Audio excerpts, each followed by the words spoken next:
जिंदगी में कोई धर्म करने पर तुला है तो कोई अधर्म करने पर तुला है, लेकिन आज भी कुछ धर्म है, इसलिए धरती पर सबको जगह मिल रहा है। कह जला भैया हो ये में से भूमिका में भाव कवि जी लिखना कितना बढ़िया भाव लगल भैया हमारा आवत है।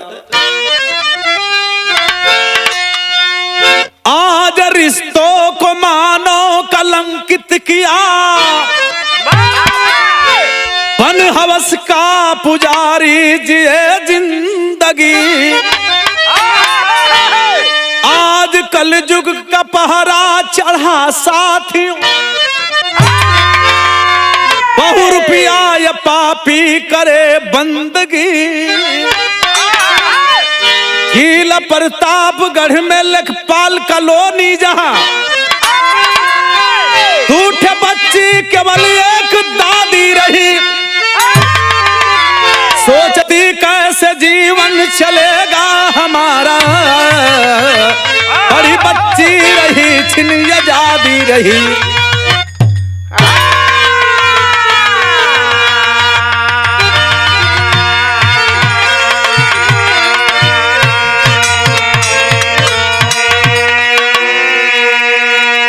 प्रतापगढ़ जिले में लेखपाल कॉलोनी में रहने वाली अख्तर बेगम, जिसके पास दो हो भैया पोती हैं, आखिरकार बेटवा मर गल बा पतोह मर गल बा, दूठे लइका के लइकी हैं जो पोती बड़ी, वही के पा के जीवन का गुजारा करत है बुढ़िया माई।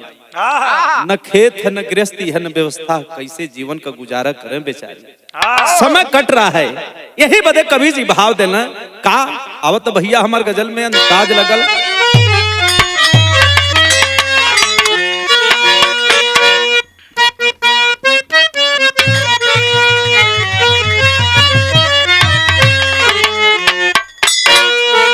अरे दोनों ही मुहाबत के भैया, अरे दोनों ही मुहाबत के जज्बात में जलते हैं। दोनों ही मुहाबत के जज्बात में जलते हैं।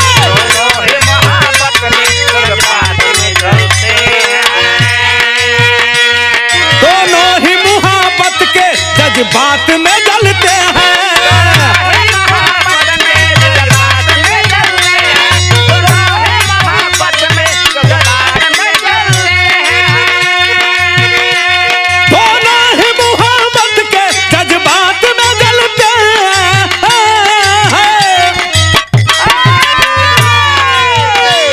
खिड़की से निकल रा दरवाजे से आते हैं, खिड़की से निकलते हैं।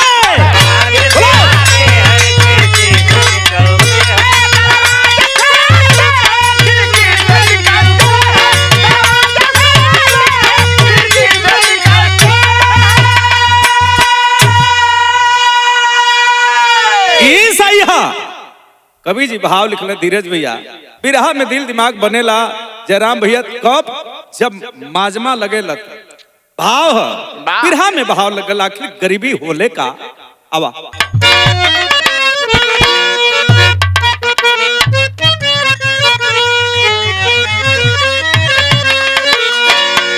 अरे दिन रा रा रा रा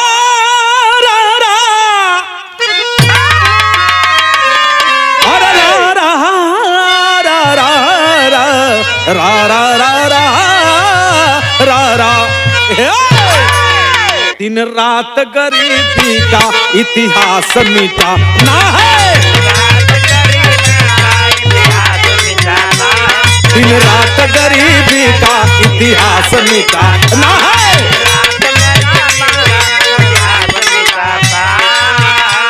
दिन रात गरीबी का इतिहास मिटाना है।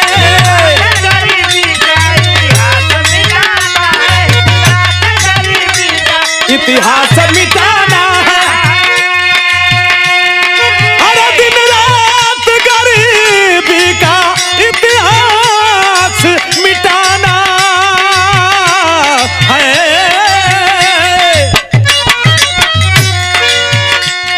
इस हाथ से देना है भैया, इतिहास से देना है, उस हाथ से पाना है, इस हाथ से देना है, उस हाथ से पाना है।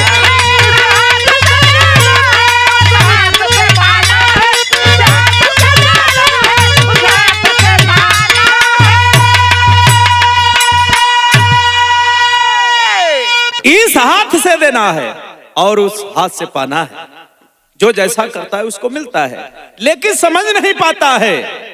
जैसे दारूबाज को ले लीजिए, आज दारू पी रहा है, उसका बेटा पिए न पिए, लेकिन उसका नाती पोता जरूर पिएगा।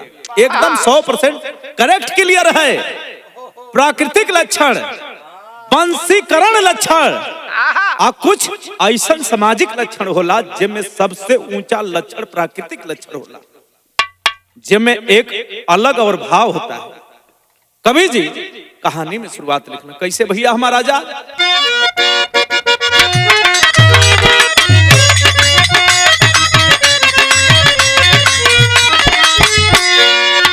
पूनम की चाँद दोनों हो रही सयानी है,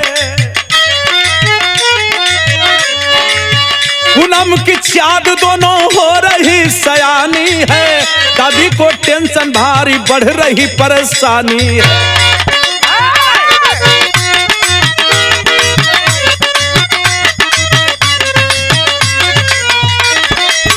खेती गिरस्ती कोई न जीने का सहारा है, खेती गिरस्ती कोई रा रा रा रा रा रा,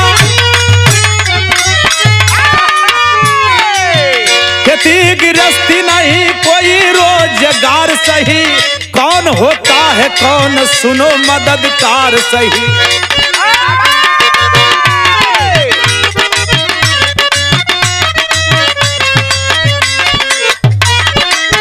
बगल की रजिया रजिया हो रारा, बगल की रजिया बेगम एक दिन घर पे आई है, बगल की रजिया बेगम एक दिन घर पे आई है, मांगू अनमोल चीज राज को छुपाई है।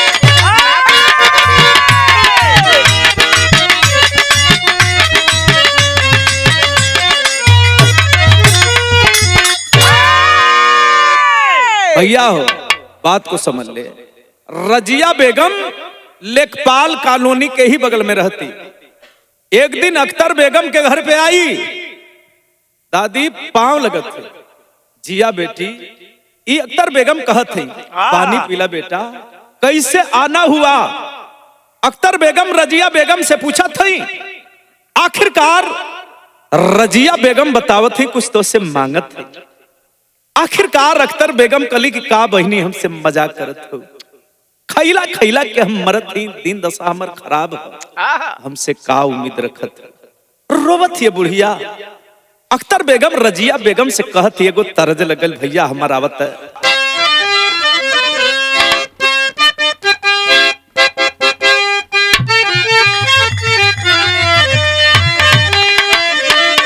खास बजे हम कौनो लेडीज बजे गावत ही तो बुझी जाई है, लेकिन बात वही का भैया तर्ज हो, कौन तर्ज भैया हमारा वा। वो सैया जन जा तू सूते पलानी में, बेचारी एकदम गरम से बूढ़ गई है, जाड़ा का महीना है। बतावत थी भैया जयराम भैया कि ओकरा शरीरिया से टप टप पानी चुअत हो। मानिक भैया दौड़ दौड़ के ले जा के ओके रजाई गद्दा उड़ावत, लेकिन तबो न मानत हिया। कहत हिया कि राजा जन जा तू सूते पलानी में, हो जगिया लागल बा हमारी जवानी में, हो जगिया लागल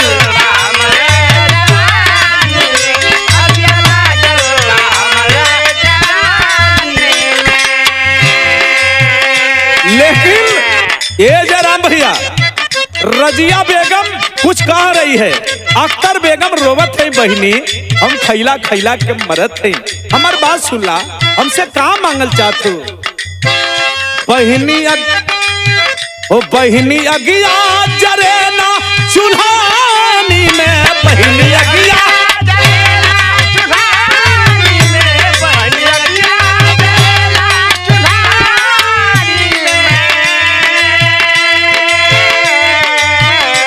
बहिनी अगिया जरे ना चुल्हानी में भूख से मारी ओ हमहू पलानी में ओ भूख से मारी लाई अपने ओ भूख से मारी लाई अपने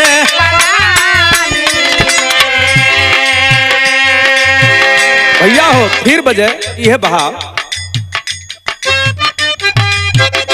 बहिनी अगिया जरे ना चुल्हानी में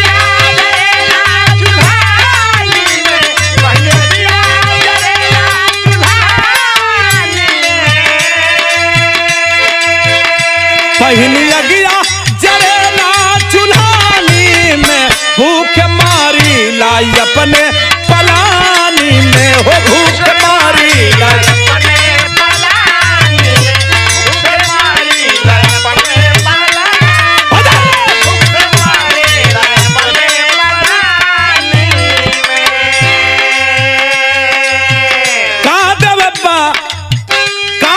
मका हमसे मंगबू झूठ मुँह खोल रानी सारा मिंदा करबू झूठ मुँह खोल रानी सारा मिंदा बिटिया कदम बार रखले जवानी में हो बिटिया कदम हो बिटिया कदम ओ बिटिया रखले कदम बात जवानी में भूख मारी लाई अपने पलानी में ओ भूख मारी अपने पलानी में भूख मारी अपने पलानी में। रजिया बेगम और अख्तर बेगम से कह रही है सुना ये बहनी हम चाहत हैं का मांगी है का देबू सुना हमार बात आखिरकार जवन छोटकी तोहार पोती बाप पद्मा ओके हम चाहत हई हम धान गेहूं चाउर ना मंगे आले हम चाहत हई क्यों बिटिया के हमके देगा। अख्तर बेगम सोचे लगले कि वाह मालिक हमके तो लगा था कि हमरे जीवन में कोनो फरिश्ता भेज देला बहनी का बोल देहलू कहीं मजाक तना ना करत हूँ ना ना मजाक ना करत हई अजब ये बात रजिया बेगम अख्तर बेगम दोनों अपने में बतियावत है तब भैया हो तर्जीह बदल गई मास्टर कैसे तर्ज लगल आवा भैया हमारा वा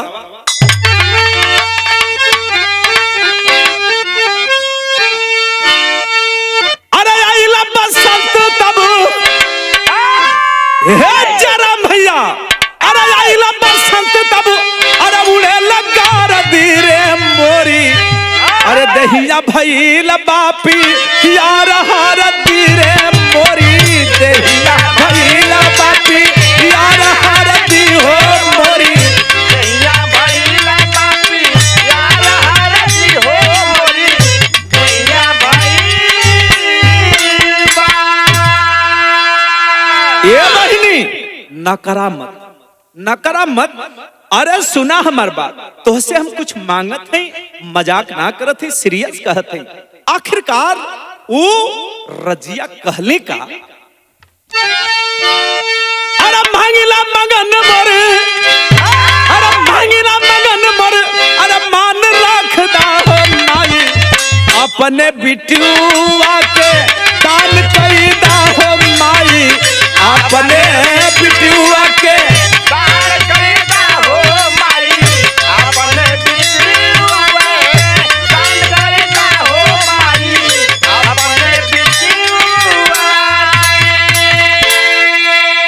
ये बहनी बहु जानी हमारे छोटकी पोती के मंगला लेकर केहू के ना देली सुना बहनी मजाक मत करा आखिरकार अख्तर बेगम कहत कहीं कहे बूढ़ी माई जानी अरे कहे बूढ़ी माई जानी अरे करा तू मजाक हो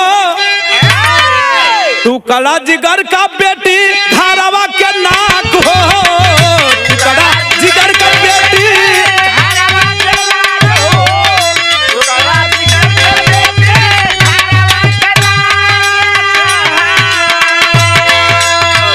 दुनिया में भारी पही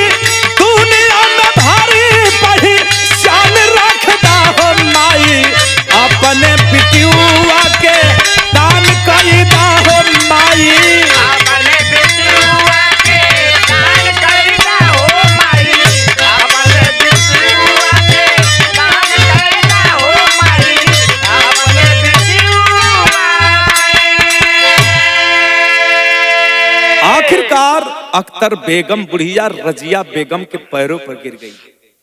बहन जाओ, जो मांगा तुमने मैं दिया था, ले ले मेरी पोती पद्मा को, लेकिन परवरिश में कोई कमी नहीं होना चाहिए। ये ना कि कोई सामान ले गई और फिर लौटा दी। जमाना हम हूं के मेहना मारी तो हूं के मेहना मारी।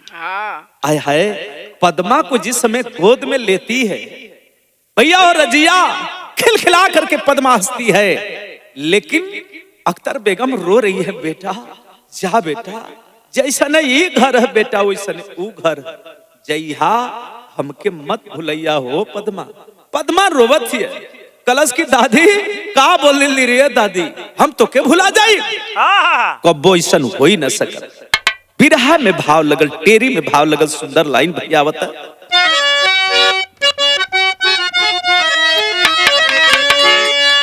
अरे डूबते को फिर सहारा मिल गया, हे जरा भैया, अरे डूबते को फिर सहारा मिल गया, बगिया बेहस उठी तब मिला फिर किनारा।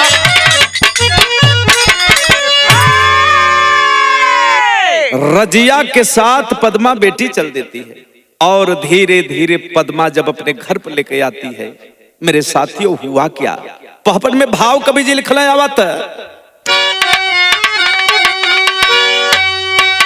रजिया लेके पहुंची है भवनवा पद्मा बेटी के, अरे रजिया लेके पहुंची है भवनवा पद्मा बेटी के, अरे बिहस उठा तब माई का अंगनवा पद्मा बेटी के है।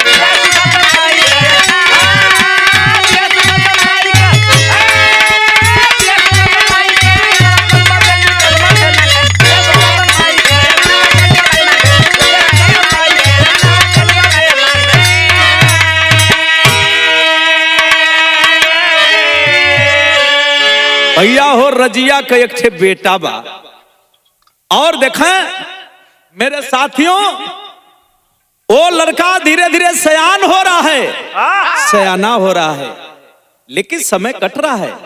उसका नाम क्या है जानते हैं क्या? हैदर, उसका नाम है हैदर। धीरे धीरे जवान हो रहा है, उसको पता है कि ये मेरी माँ इसको लाई है। धीरे धीरे दूरो बच्चा बढ़त हुआ पढ़त हुआ, लेकिन समय कटत तब भयल का भैया हमारा बता। और धीरे धीरे बेटी जबकि होने लगी सयानी हो, रजिया कहा बेटा हैदर करल चाहे मन मानी हो। अरे बहिनी डांटी, अरे बहिनी डांटी, बाटा तू बिरानवा पद्मा बेटी का, बाबू माई ना रहला भावनवा पद्मा बेटी का, बाबू माई ना रहला भावनवा पद्मा बेटी का।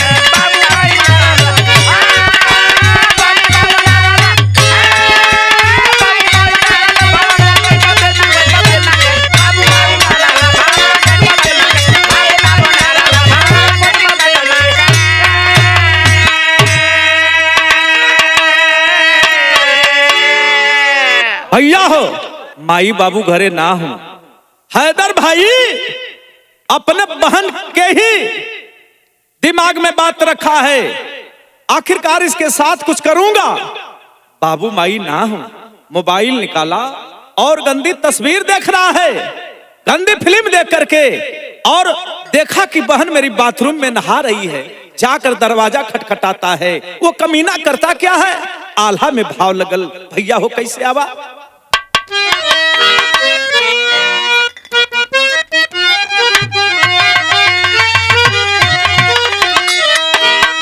कि बाबू माई नाही रहला, अरे बाबू माई नाही रहला, अरे जही दिन भवनवा भैया।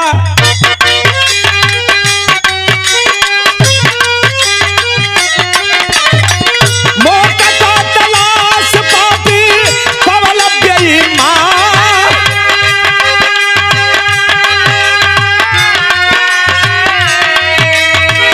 बाथरूम के अंदर बहनी कालिया सनदवा भैया।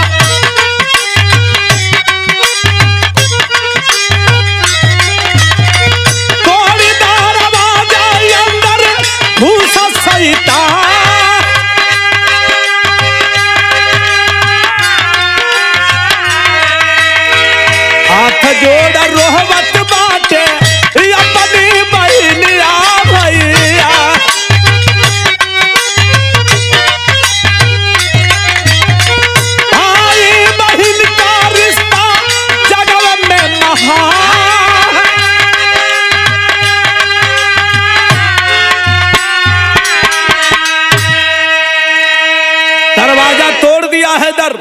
और बाथरूम के अंदर घुस गया।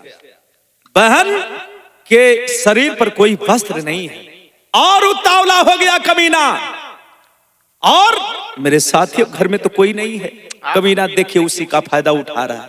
आखिरकार बहन को कभी यहां पकड़ रहा है, कभी वहां पकड़ रहा है, कभी किसी अंग को छूता तो कभी किसी अंग को पकड़ता।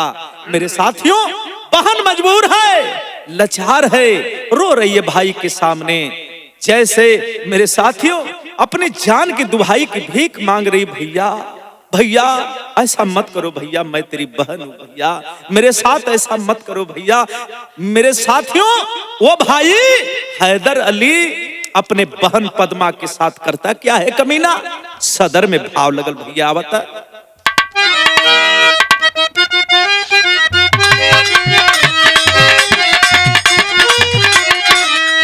अरे जबरी उठा लिया पापी गोदिया में, अरे जबरी उठा लिया पापी गोदिया, अरे लूटा है इज्जतिया के नीचे बेईमाना, हाँ लूटा है इज्जतिया के नीचे बेईमाना।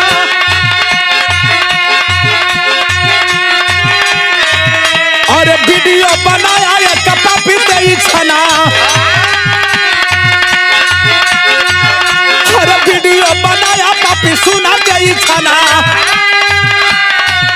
अरे नहीं जोई मनबू तो देबो हो देखाया, अरे नहीं जोई मनबू तो देबो हम देखाया।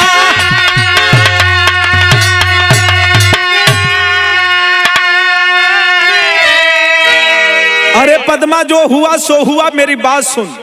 मेरे पास एक वीडियो है, अगर थोड़ा भी इधर उधर तू बात की, हमारी बात किसी को बताई, तो मेरे पास एक वीडियो बनाया हूं जो पूरी दुनिया में वायरल कर दूंगा। तू न घर का रहेगी न घाट की। अब माई बाप की बात करती है। जो मेरी माँ बाप मुझे जन्म दिए वो मेरी बात मानेंगे, तेरी बात नहीं मान सकते हैं। कहती कि भैया ये क्या कहते हो, आखिरकार तूने मेरे साथ जो किया किया, लेकिन भैया ऐसा कभी मत करना रे भैया, मैं तेरी बहन हूं। जानते हो एक बहन और भाई का रिश्ता कितना बड़ा पाक होता है, लेकिन ऐसा क्यों किया रे भैया मेरे साथ, मैंने तेरा क्या बिगाड़ा? बिगाड़ने की बात करती हो? इतनी सुंदर बढ़िया सूरत देखकर भी कोई भी मूर्छा खा जाएगा रे पगली। तू मुझे भैया मत कहा, लेकिन जब जब उसका बाप और मतारी घर पे नहीं रहते तब तक अपनी बहन का वो बलात्कार करता कमीना। यही काम उसका था। लेकिन कुछ दिन के बाद वो भैया कहा जला कि चोरी हत्या पाप कोई जिन छिपे वाला तो चीज ना है। तो एक दिन दरा दिया उठा ला पेटवा में, हाँ एक दिन दरा दिया उठा ला पेटवा। अरे माई माई कही बेटी कर लीची घार, हाँ माई माई कही बेटी कर लीची घार। अरे डॉक्टर के पास ही दवाइयाँ कराई है, अरे डॉक्टर के पास ही दवाइयाँ कराई है। अरे डॉक्टर सुनावे ल सुना समाचार, अरे माई बने वाली बानी तोर बिटिहनी, अरे माई बने वाली बाटी हो बिटिहनी। अरे कहे रजिया बेगम दे बादू ना हुन के मारा।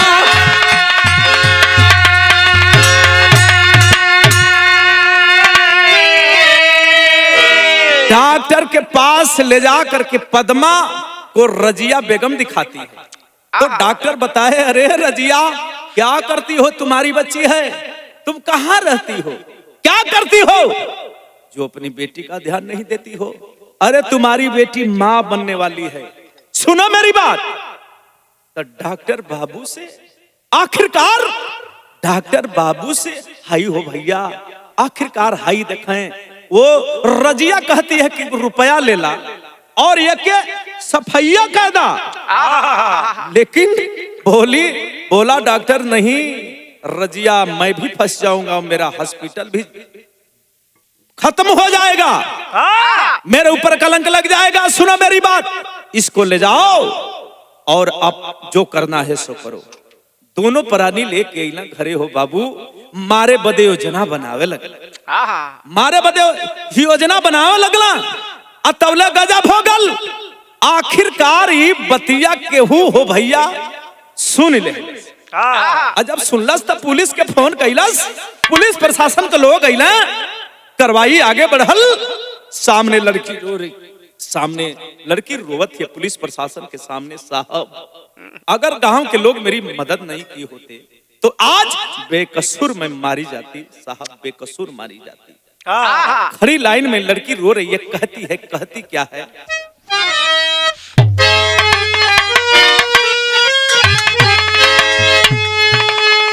अरे मानव नहीं, अरे मानव नहीं करब, अरे करब आई जननी, अरे जिंदगी कैलाश बर्बाद मोरा भाई जननी, जिंदगी कैलाश बर्बाद मोरा भाई जननी।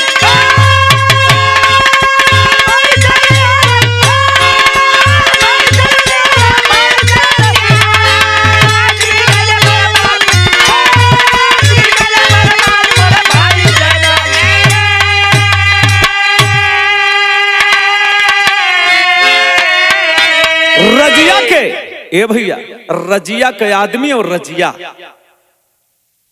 थानेदार साहब को रुपया दे करके मामला रफा दफा करना चाहते हैं। तो लड़की फोन निकाली और महिला हेल्पलाइन पर फोन करती है। और जब महिला हेल्पलाइन पर फोन लगा तो बात और आग की तरह फैल गई। मीडिया पत्रकार सामने आ गए। बोलिए, आप क्या कहना चाहती हो पद्मा इन परिवार के लिए जो तेरे माँ बाप हैं? कलश की कुछ ना कह चाहते, सबसे बड़ा दोषी अगर कोई है तो मेरी माँ है। मैंने माँ से कई बार कहा, पिता से भी कहा, लेकिन मेरी एक न सुने। और मेरा भाई जो ये हैदर है, ये तो दुनिया का सबसे बड़ा कमीना आदमी है। भैया हो लड़किया कैलस का। अरे पुलिस प्रशासन फोन कई के बोलावली, अरे बीतली हवाली एसपी साहब के सुनावली।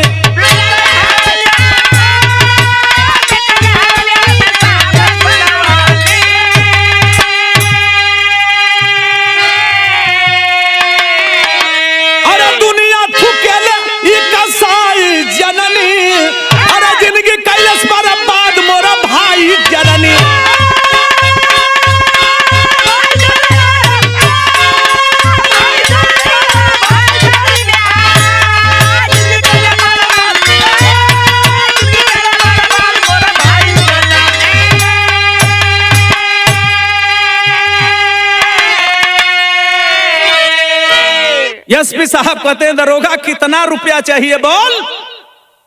यहां सरकार जो है कि जो है बेटी बचाओ बेटी पढ़ाओ की बात करते हैं, और तुम हो पैसा लेकर के महिला पर अत्याचार हो रहा है, तुम ऐसा करते हो। लेकिन सब पुलिस प्रशासन वाले ऐसा नहीं होते मेरे साथियों। वो लड़की अपने जज्बे और हौसले पर डटी रही, उसको न्याय मिला। उसका भाई, उसकी माँ, उसके पिता जेल के सलाखों के पीछे गए। कहा जरा बुरा काम का बुरा नतीजा ना मानो तो कर देखो। जिसने जिसने किया है यारो उसका जाकर कर देखो। यह दुनिया बा, यह सच्चाई है जयराम भैया। के आपन कहबा, के पराया करबा, के पराया कहबा। बाहरे दुनिया, बाहरे लोग, बाहरे समय। गुरु बिहारी, गुरु गणेश, गुरु राम लाल जी पावन कथन करे बीजा फौजी लागेगी सुहावन। अरे डूबते को फिर सहारा मिल गया, अरे डूबते को फिर सहारा मिल गया। अरे विजयी नंद